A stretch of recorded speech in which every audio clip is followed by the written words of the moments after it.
ఎంతసేపు అంటారా అక్క కూర? ఎంతసేపు అవుతుందమ్మా? కష్టం వస్తుంది.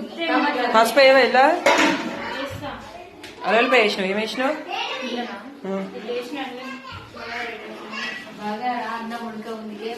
అవును, బిర్యానీ వాసన వస్తుంది. బిర్యానీ చేసిన అయిపోగాక నువ్వు చేయొచ్చా అక్క బిర్యానీ? నీకు ఓలు చేయొచ్చు మన ఇంట్లో.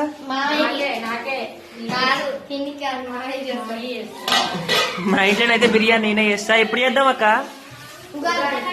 ఉగాది పండుగకి. ఉగాదికి కాదు, మన ఉపలం పండుగకి మటన్ బిర్యానీ చేద్దాం. తినడం ఉంటే తినొద్దు. ఏమొద్దు మాకేం బాధ. చికెన్ అయితే అవుతుంది, పసుపు అయితే వేస్తుంది అక్క ఇప్పుడే. ఇంకో ఐదు పెట్టింది చూడు అక్క దగ్గర. టమాటాలు వేస్తురా అక్క? నేనైతే బయటికి వెళ్ళిపోతున్నా.